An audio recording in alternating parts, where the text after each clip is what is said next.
20 years ago, less two. In our time, we were retiring at 55, so I became 55 in 07.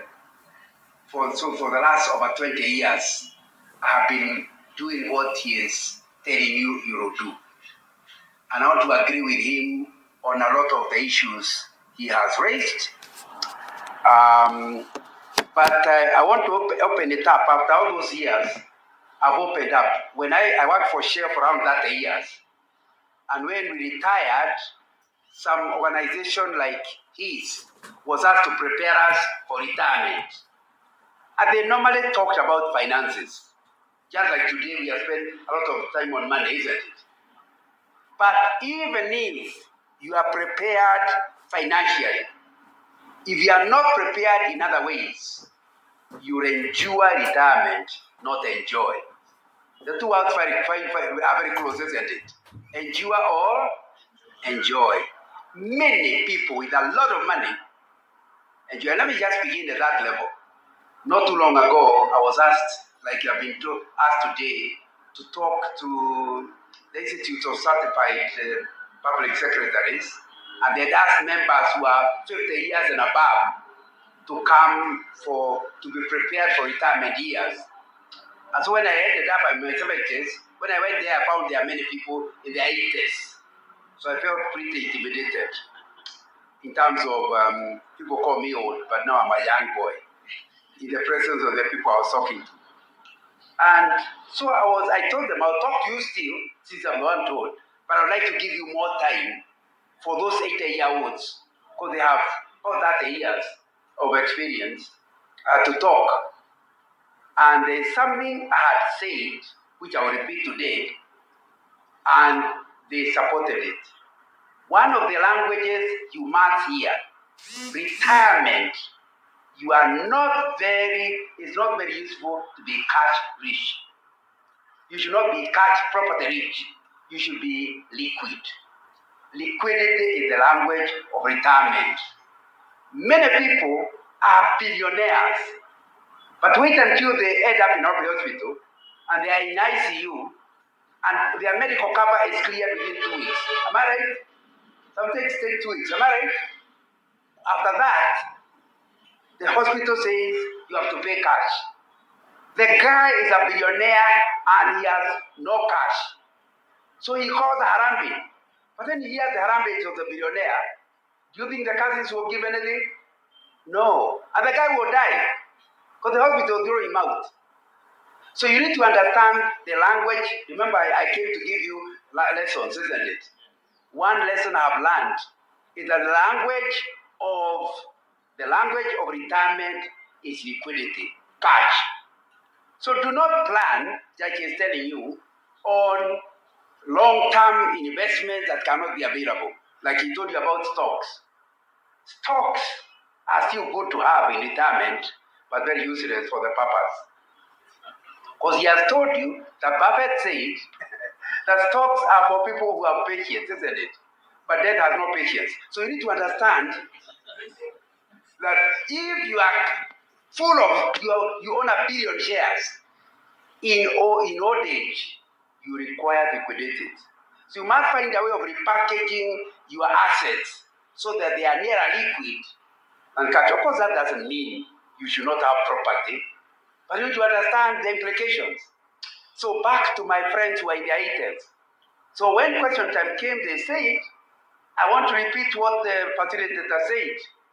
Cash is the language of retirement. During COVID, the Muzee said, I learned the truth of that. Because in my younger years, I decided to invest in rental houses and had many of them until COVID came. And one person or the other brought me the keys. And they said, Muzee, you have been a very wonderful landlord, but your type of level of house, I no longer can afford. Take your keys. Looking for a tenant during COVID was not easy, am I right? So another one comes. Within no time, he has several of his houses, nobody living in them. Do you remember some landlords started negotiating with the tenants to continue staying for free? Because now he doesn't have to put a watchman. So you are there more as a watchman because you don't even pay. You need to understand the Mzee said he got sick around the same time and he realized he had no money. Despite having so many rental houses, he didn't have money. So he told the other Wazes, I now know, if I was younger, have a few rental houses, have property, but please, property is especially useful for succession. They are at least your children will have something to live for. But for yourself, that's not the place to be. Anyway, I want us to have a discussion rather than me talking. But I would like to say that in my experience, I have discovered there are 5 areas in which you must prepare if you want to enjoy retirement rather than endure retirement. You can see there, I put the first one is social preparation. Question to answer, are you retiring where you have friends? If you are not thinking at the age of 30 where you retire, there's a problem. Because if you make a decision at the age of 60, you can't manufacture friends automatically, can you? They are not manufactured. So you need to think very early. Where are you likely to retire? Then start influencing your friends so you buy property at the same place. You buy 3 acres, divide it into quarters, and you are friends staying together. Not for current purpose, but for retirement. So you need to understand social preparation. I'll come back to it. Many people do not prepare socially. One of such people, I had a story from Dr. Gatere, the late Dr. Gatere, who was a psychiatrist. And he said there was this Mzee, as a way of preparing his retirement, he was going to retire in Nyeri. He told his wife to go to the village, and they planted coffee. Obviously, it was his money, but the mama is the one who was looking after the place. So he's the one who was dealing with the agriculture officer who called Girigacha. Now, so all the Mzee was getting is the money until he retired. When he retired, he told the wife, I'm now here. I'm going to the manager of the farm. By the way, looking at this farm, I'm going to move for coffee from here to there. The lady was a wise woman. She didn't laugh. So she said, before we act, when Girigacha comes, talk to him before we do that.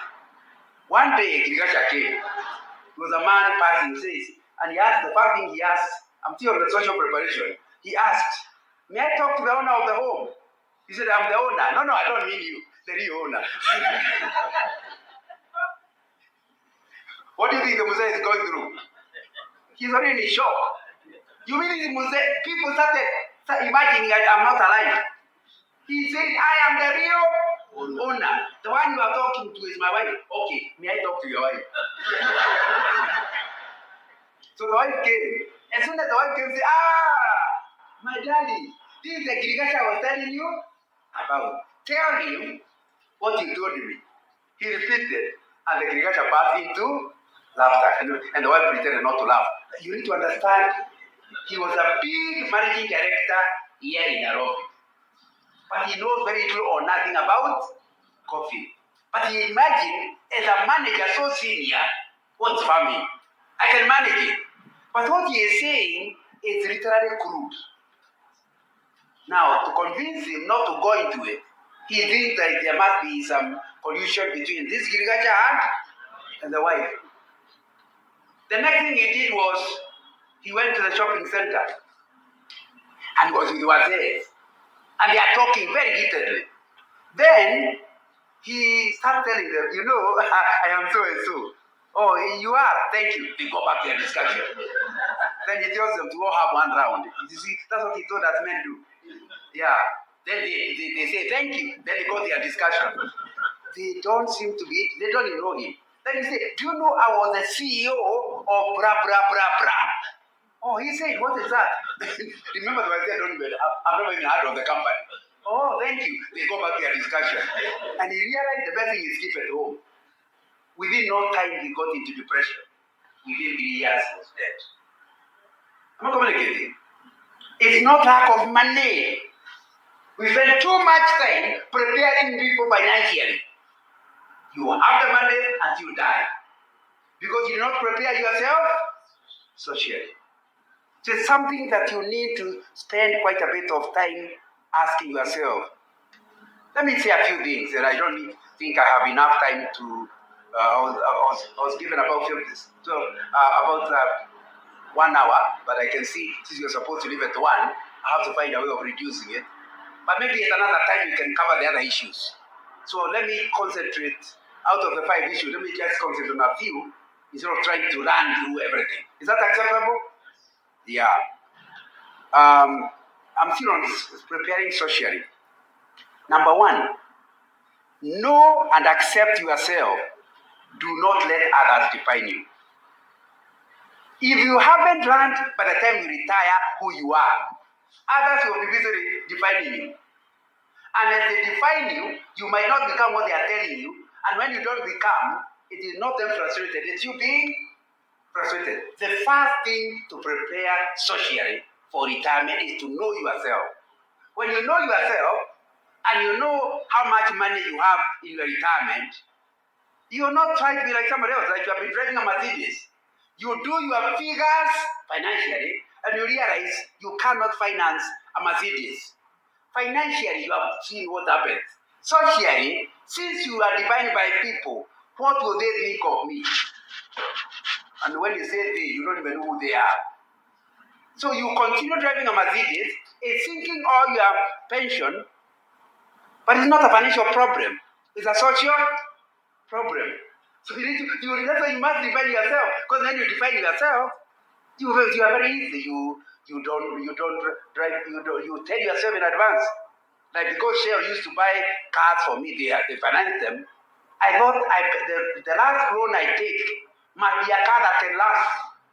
Because I know my pension will not allow me to buy a new car. In Shell, every 4 years I got a new car. For the 30 years I stayed there. In retirement, that's called a dream. Reality will not allow you to buy a new car every 4 years. And even new is new Mutuba. You know, people call the car KD or KD something, they call it new. And yet the Japanese took 7 years. So it's an old car. It's only the decision that is new. But in our time, you are buying really new. I could do that. So I bought a car that can last. And I stayed with it for many, many years until it broke too many times. But that's the first thing you read. You don't worry. Nanga, we were used to getting new car continuously. What's happening? I'm retired. And it's none of your business. Am I communicating? So the first thing, you must know yourself so well that you are not allowing others to define you. So you can drive the car you are able to, because you have thought through who you are. But you see, it's not just enough to know yourself. You must accept yourself. Because you see, you can accept, I can't drive a Mercedes anymore. But when you drive another car, you forget all cars are simply means of transport. So you, instead of feeling you are driving, you feel like because you are now in a Casmo Toyota, there's a problem. So you know yourself, but you don't accept yourself. You need to understand you are not defined by the car you drive. And it's a level of foolishness to assume that if you drive a more expensive car, you arrive in Nakuru any faster. You know, if you drive a Mercedes, it allows you to go to Nakuru at 350 kilometers an hour. But the Kenya government says you cannot drive any more than 100. So, if you buy a small Vix, it allows you to go at 150 kilometers an hour, but Kenya government says 100. So, the Vix may have been just 1 million. The Mercedes at 10 million, but both of them will arrive at Nakuru at the same time. So they are all driving at 100. Isn't it a level of foolishness? To be having a car to impress whoever you don't know. Because you know, but you don't accept yourself. It's a critical thing if you are going to prepare for retirement. It's allowed for people in their 20s, 30s to play that game. and to be trying to impress girls because they want to marry. Now, by the time you are retiring, you have been married for so long. Don't behave like a boy.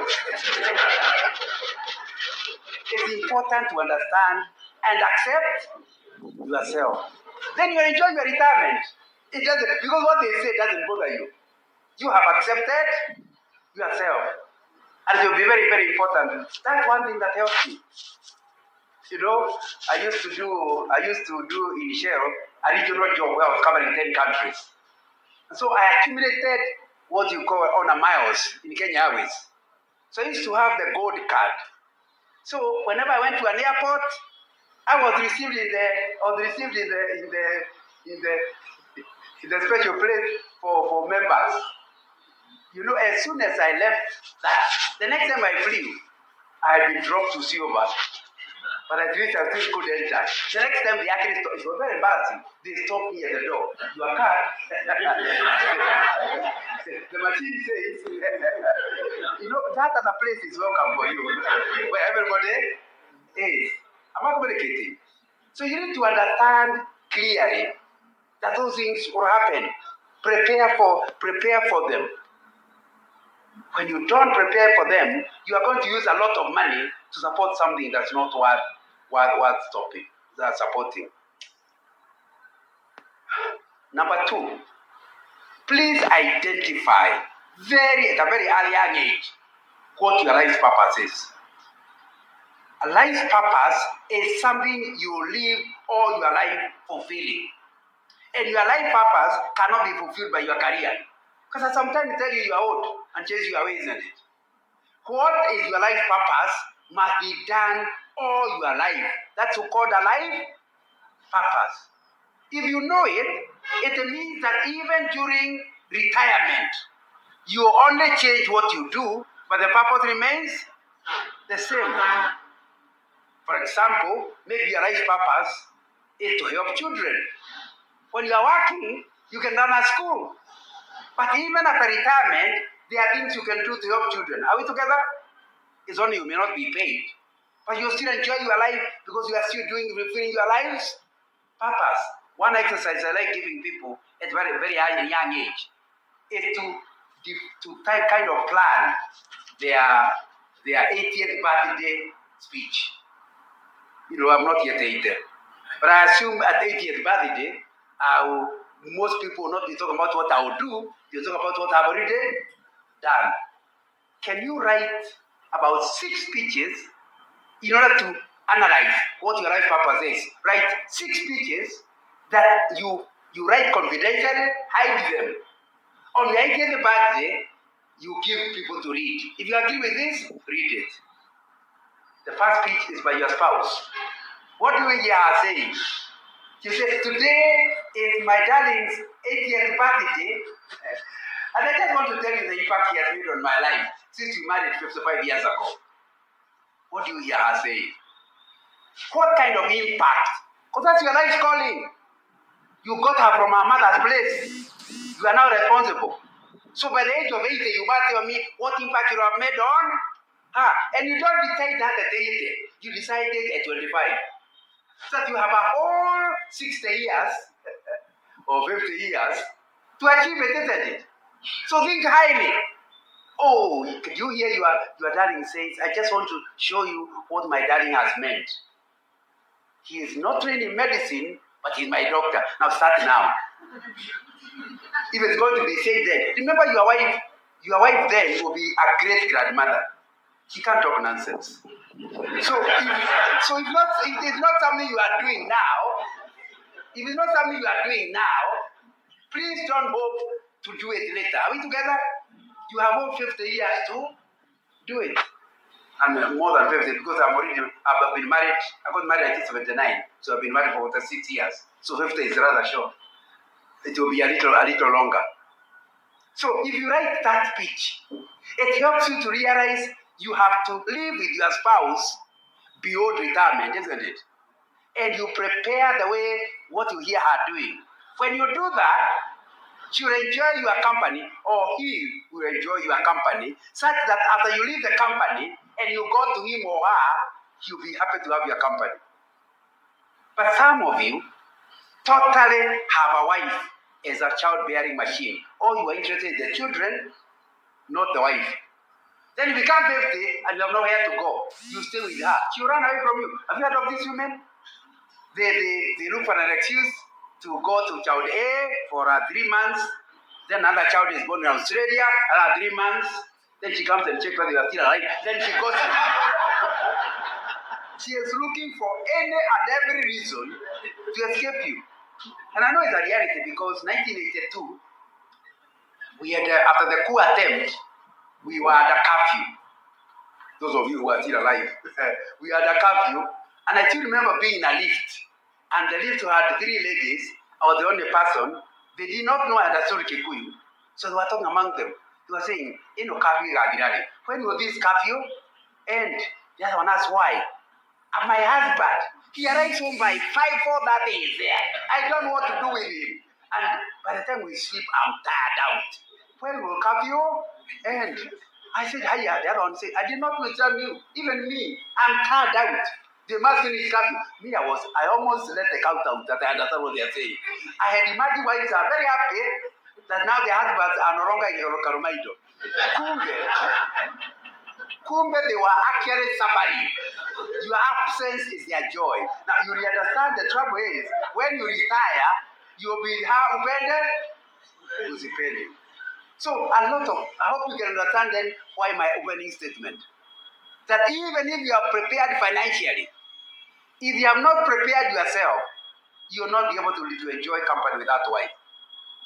And it is true. Our last born finished university 07. So when you come to a house, for you to tell whether we had any children, you have to check the pictures on the wall. Because it's just the 2 of us who live there. Once in a while, our grandchildren come. So I'm not talking theory, I'm talking reality.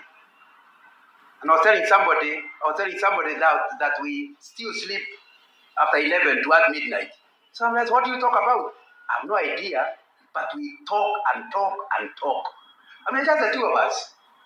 And I have to remind my wife, you're getting to midnight. Let's go and sleep. We are talking. You need to prepare and practice. And practice makes perfect. Talking to her. Until after all the children are away, she will still enjoy your talking. My grandfather taught me that because they used to talk with them. When I would visit them, they used to talk with my grandmother. And after the previous visit, I would hear a story. When my grandfather repeats the same story, I tell him, surely, you told my grandmother that story last time. My grandmother said, quiet, keep quiet, you fool. Let's hear it again. I learned my lesson. The reason they enjoy each other is because even when the story is repeated, my grandmother say, oh, onde, ate.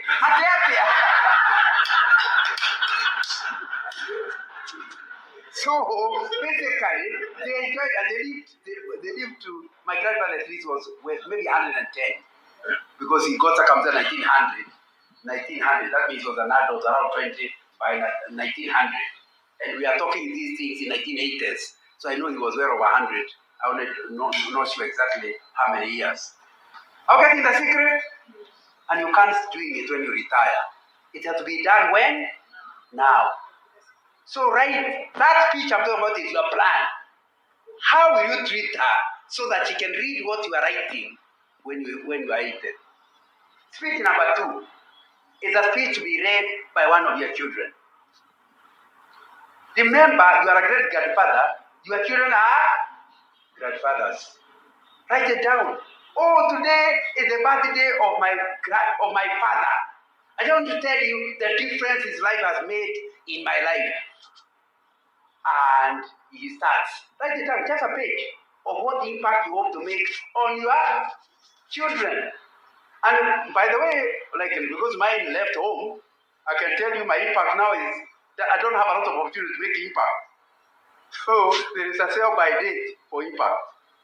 If you are not making impact on them before they are teenagers, by the time they are teenagers, everything you say is why. Am I right, those of you with teenage children? They always ask why. So you need to start with them before they are teens, and then go with them. You need to understand some of us fathers, and I'm saying fathers because I've never been a mother, but some of us fathers, children take us as a bank. That's why they know if you have a problem financially, you don't go to your mother, you go to your father. So as far as they are concerned, you are not called a father, you are called a bank. So when you retire and they realize you have no money, you are no longer useful. So when you call, hey, you have not visited for 2 years. Oh, sorry, Dad. When a bank calls, what do you think they're asking? For money back. Immediately after the call, you get 20,000 shillings and pesa. But is that money you wanted?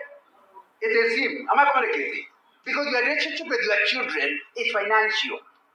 So his understanding is he only came to you when he needed money. For you to go to him is because you also need money. Are you going to enjoy your retirement? No. Because you now have the time to talk to him, but he's not available for you to talk to him. All because you prepared for retirement financially, but not socially. Because those are the people you are going to deal with socially. So write down a speech to be read by your children. The impact you pray God helps you to make on your children. I don't think I have the time to go to the other 5 speeches, but I can just mention them. The third speech is a speech to be given by one of your cousins. See, those are the people you meet even in retirement. Remember, all your uncles are dead, including your parents. So, and I can tell you that because I and my age mates, we can claim we are orphans. But that's a joke. By the time you're in your 70s, your parents are not likely to be alive. So so by the time your speech is being read, none of your uncles or parents are likely to be alive. Alive is only your cousins, your extended family. That means you share a grandfather on your mother's side and your father's side. What impact do you hope? So that in your old age, there will be the clan that visits you when you have a party. They are the ones that will be coming. What do you hear your cousin saying? He himself may be 80 or older than you, but he's now reading. Today is my cousin's birthday. I just want to share the impact he made in our clan. What impact are you making?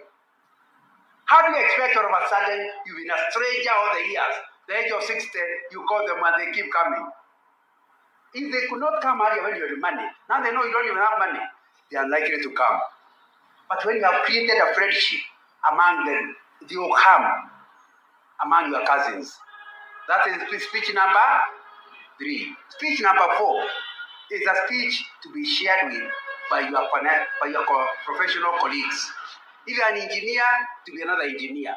If you are an accountant, another accountant.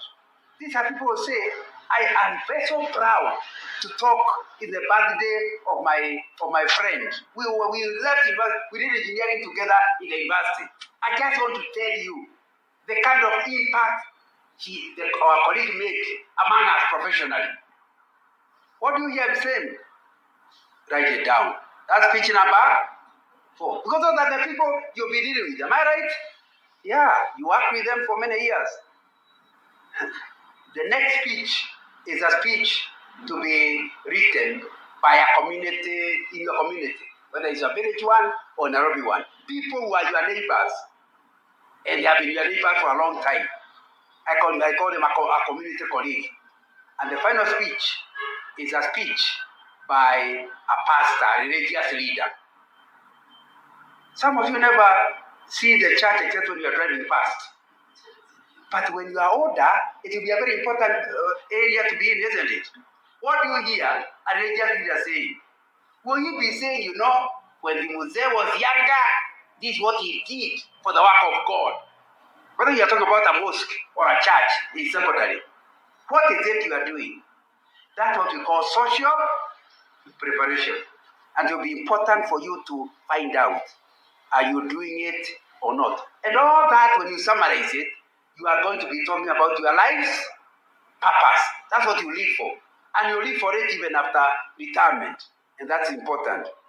So, all I'm saying is, invest in long-term friendships. Invest in long-term friendships. Have you heard of the saying, old friends are gold, new ones are silver? Why are they called silver? Because the reason they come is because you drive a Mercedes. Your friends are the ones who saw you when you are nothing. So when they befriend you, it's not because of something you want to get out of you. Many friends you have made when you were in your 30s, 40s are actually friends, transactional. But the friends I had at Alliance more than 50 years ago, and are still my friends, we have a WhatsApp group. We have nothing to gain from each other. 2 weeks ago, I took one of my Alliance friends, my classmate. We just sat in Nairobi Club, just talking to each other, enjoying company, talking about Carrie Francis, talking about Sanders, talking about. Are you getting my point? So you need to ask yourself, are you having those long-term friends? And are you planning the kind of friends you have are people you can be with at the time of your retirement? You know, a true friend is a person who has the right of interference in your life. And there are such people. Right of interference means if he sees you doing something strange, he will tell you, hey, you are now a fool. Now, your friendship will continue. There are many people who are your friends. If they call you a fool, that's the end of the friendship. Are we together? Those are called acquaintances, not friends. Are you a friend who call you a fool? Say, Adia, what a double guy. Thank you for calling me a fool. Because you know he calls you a fool with their research facts. He calls you a fool because he loves you. He calls you a fool in order to help you. Are we together? Do you have someone like that who has the right of interference? You can't get to them in old age. You need to start at a very early age. People who can help you. They can come and see the way you treat your husband. And when he's not there, tell you, Mama, do you know you would have wanted a husband like yours? And with the way you are treating him, he might dump you anytime. And if he dumps you, we shall clap for you. You need to understand, you need to look after your husband better than the way you are doing. My sister, do you have people with the right of interference? That's what relationship is all about.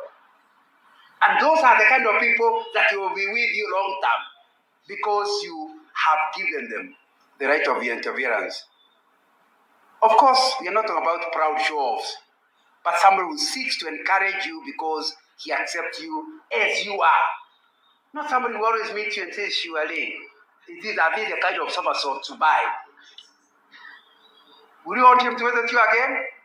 No. It's somebody who does not compare himself with you. He knows and accepts your financial position, and so does not give you advice that belittles you. That's what the kind of people you are looking for, your friend. And most important is the last item. A true friend whom you require in retirement has to accept your spouse. If you have a friend who is always saying, surely, sister, is it that you like anybody? How could you marry such an ugly man? Now, if you understand those ones, by the time of retirement, will you want them anywhere near you? No. Okay, your husband may be ugly, that's not the debate. But he is yours. So if he is mine, I accept him the way I have accepted him. You can't claim to be a friend that will be with me in retirement when you don't accept my spouse. That's the way to prepare for retirement. I think the other thing is, if you want a good relationship in old age, with your children especially, you must not be dependent on your children. And I think that's something that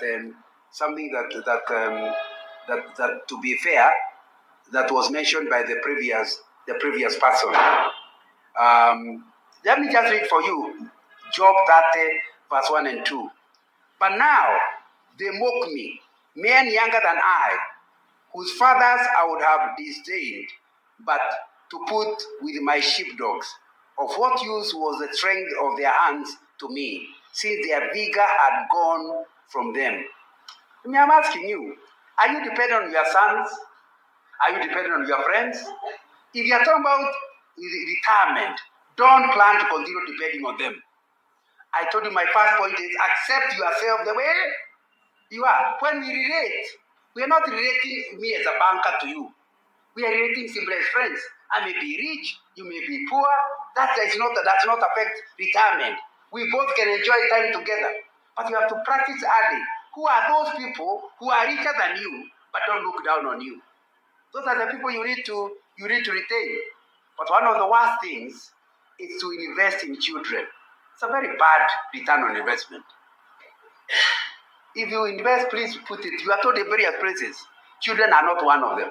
Give you 3 problems why they don't have good return. The moment your children are supporting you, they will start behaving your father. You know, they are your sons, but they reach a level where they start treating you like a son. And since you know you can remember them as babies, will you accept it? Will you have a good relationship? Plan your life such that right into old age, you will not depend on your children at all. That's why you change your car to a car you can afford. That's why you plan in advance to have cleared your mortgage before you are 60. So that you don't require any help. By the time you are in old age, it must simply no rent, no mortgage repayment. You are only requiring medical and food. And you should have enough pension, enough money to take care of that. So that children they do not come to give you money. They come as friends. Remember, they are also adults. So it will be a younger adult and another adult having a good relationship. And when your children realize you are not depending on them, you will not be afraid of visiting. Are we together? Remember, by the time you are talking about you are in your 80s, your children are in their 50s, most likely they have a wife who never grew up in your own home. So every time your son leaves money, you leave a quarrel in home. Why don't you destroy your son's home? Because if he helps you, there will be a mess in home. How come when he got to my home, we did nothing? You are a beggar. So every time you say, let's go to my home, and to that beggar again, you need to understand. Although when you are together, she gives you a lot of respect. In her own mind, she sees you as a beggar. So please, learn key things. By the time you are in retirement, learn to live within your means. But you can't learn it in retirement. You must learn it early. Learn not to bother to stay with the Joneses. And it's very important. So when you want a relationship with children, please, even if your children are getting very rich, live at your level, not at their level. And if you try to live on them, you will destroy their marriage. Are we together? Yeah. That's how to prepare for retirement. Learning to plan yourself without your friends, your sons. Now, if your sons, you have not planned to have them. If your son decided to buy you a car, because they are not happy with your car, accept it. But at least you can keep reminding them, I was okay with my own car. So they can never tell you, we bought you a car. Remind them, did I ask you? Are we together? So, but then you keep saying, this the car. When I was working, I used to drive New World. They know you're asking for a car. So you must not only live within your means, accept your level, and never keep complaining about it. That's a way to prepare socially for retirement, and I think it's a very important thing.